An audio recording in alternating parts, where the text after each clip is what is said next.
A few weeks ago, the Auditor-General mentioned that he plans to do environmental auditing come next year.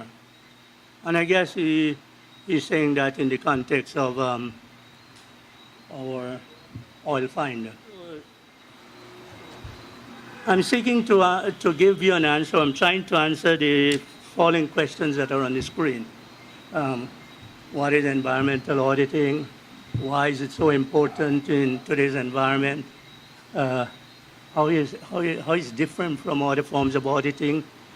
Who is responsible? What are the techniques? Then I will offer some concluding remarks and perhaps some recommendations. Some simple questions, and I'm hopeful that the answers I present will be acceptable to you. Now, I offer a number of definitions that I've been able to come up with in terms of what is environmental auditing. The first one is from the International Chamber of Commerce. And notice the words that they use. It's a management tool, which implies that the organization the concerned organization has to have an internal arrangement to do whatever it takes to protect the environment. So it's a management tool. It's a systematic, documented, periodic, and objective evaluation of how well that organization is performing in terms of protecting the environment. Then I offer another definition. It's a system, again, the word systematic. It's a systematic examination of an organization's interaction with the environment to assess success in conservation. And the point is that we must not confuse environmental auditing with environmental impact assessment, which you will speak on, so I'm not going to delve on that. I offered a final definition, and this comes from INTOSAI. INTOSAI is the International Organization of Supreme Audit Institutions. It's an international body that comprises members of national audit offices. So they promulgate standards for the auditing of government operations. And they have defined environmental auditing as a performance, compliance, or financial audit. Now, there is going to be a difficulty when we say it is part of a financial audit, because essentially private auditors do financial audits. The auditor does financial audits, but in the context of government. And he is kind of protected. So, for example, in event of any liability, the state will have to meet the cost. Not so with the private auditors. So if we are going to ask private auditors to do environmental auditing, there's a risk involved. And then private auditors use international standards of auditing. And there are no guidelines. The ISAs do not provide any guidelines as to how to do environmental auditing. So there is a risk involved. And I am very doubtful that we can get private auditing firms to move in that direction of doing environmental auditing. So we have to fall back on the audit office because they have the mandate, because according to the INTOSAI standard 5120, they've defined performance, they've defined environmental audit to include performance, compliance, and finance. Performance auditing is about the 3 E's. You look at an organization and you assess to what extent an organization is using its resources in an economical, efficient, and effective manner.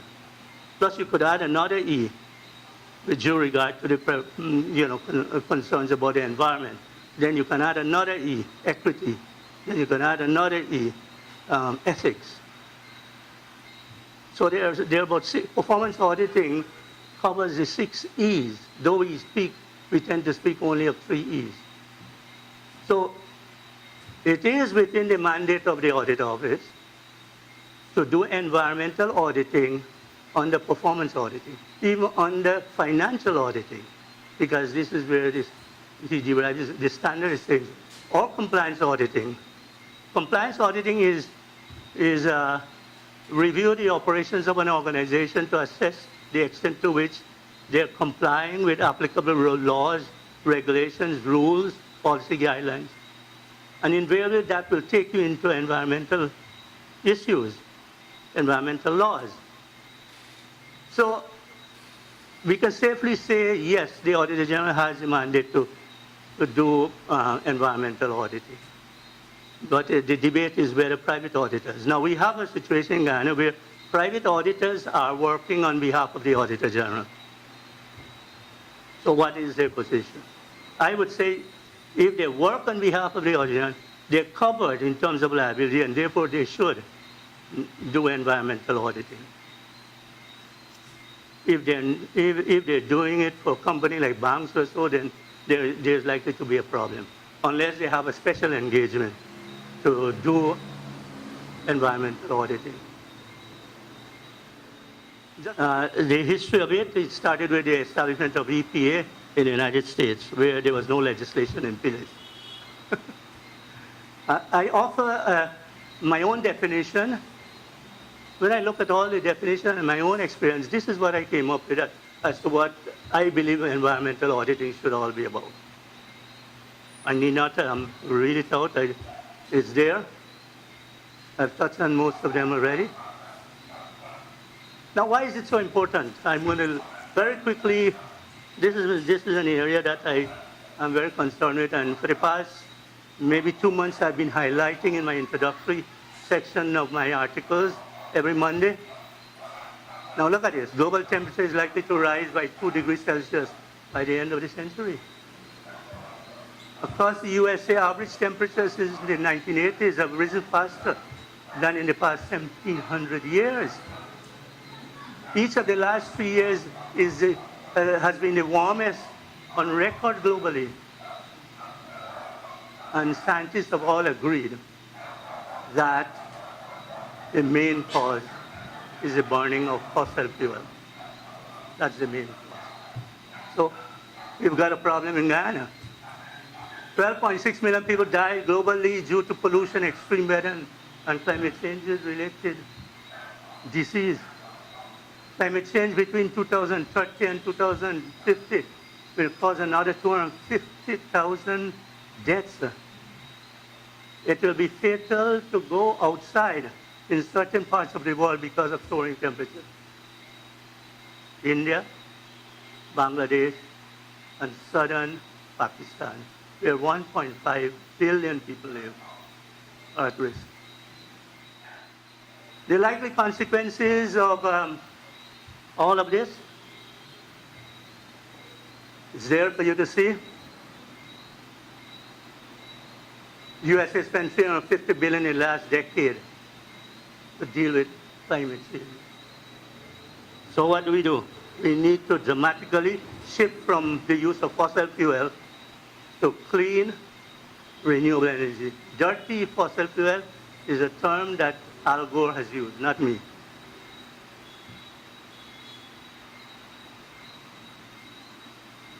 Well, we know about the Paris Accord. All of us know about the Paris Accord to keep global temperatures below. And even at 2 degrees, some of the world's coral reefs could survive, but beyond that, all will be wiped out. And so many people, millions, billions of people depend on for their livelihood. To stay within, this is important, to stay within 2 degrees safety limit. The majority of the world's fossil fuel reserves need to stay in the ground.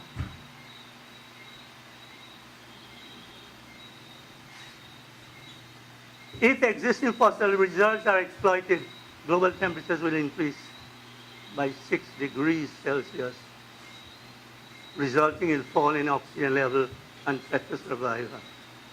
Carbon dioxide is at its highest point today at 403 4.3 parts per million.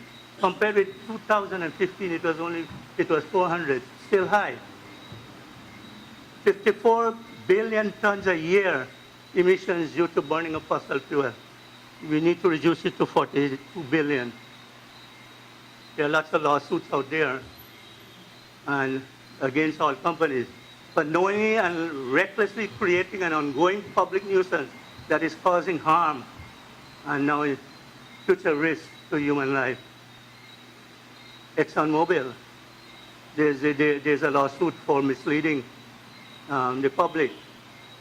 Only yesterday's newspapers, yesterday's Yahoo News talked about ExxonMobil having been penalized 2.5 million in civil penalty and 300 million in compensation.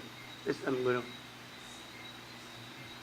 is what Al Gore said about ExxonMobil. Finest climate change denial and is operating in a manner deeply unethical in terms of promises made. Guyana, 2.75 billion oil reserves, fully exploited, 1.3 billion CO2 will be released in the atmosphere. Now, Ecuador, I don't think they have time, but they have something like the Shell Beach. Underneath, they have 846 million barrels of oil. And in 2007, they had decided to forego extracting the oil in exchange for $3.5 billion over a 15-year period. Now, in 2013, only 200 million they received, forcing them to start drilling. Then we have the hurricane, and Pope Francis's statement that we will all be held morally liable if we don't do something.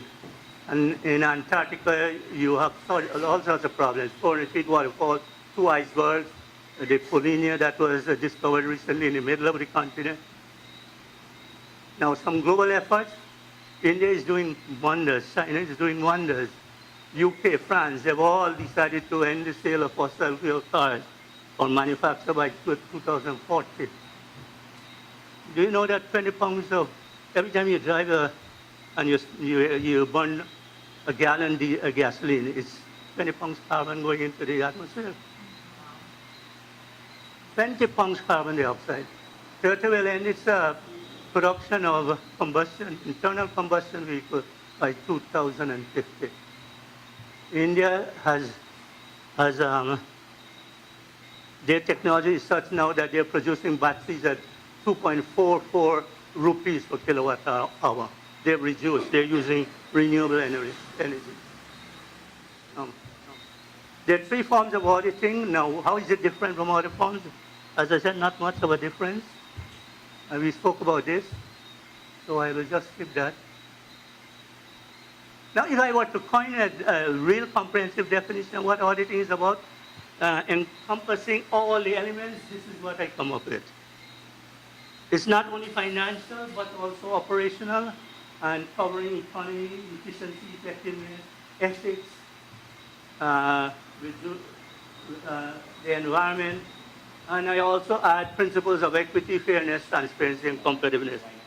Yes. Who is responsible? As I said, who is responsible for conducting? The way I see it, we need an independent, objective appraisal or review, and it has to be done by an external party. Though many firms in the United States have environmental auditing departments, which is internal. But we are talking in terms of an independent appraisal, which has to be done by outside people, national audit offices, appointed auditors. Internal auditors, there's a debate as to whether or not internal auditors should be involved, though I would want to feel that it's within their authority. Conclusion. Environmental auditing is of paramount importance in today's environment with what we're seeing. We need legislation, I've spoken about that, to force companies to publicize to have in place environmental policies, to have them publicized, to have an environmental report every year, just like how you have a financial report, and have them truly certified by independent experts. The EPA, I want to talk a little about EPA. when I did the forensic audit of EPA, it was like a government department starved of resources, starved of staffing. I hope that some effort is going to be made to strengthen the operations of the EPA. Audit office needs at least 2 environmental specialists, and UG should offer some courses in environmental auditing. Finally, if we nurture Mother Earth, then she will save us. That's what INSOSAI says. Thank you very much.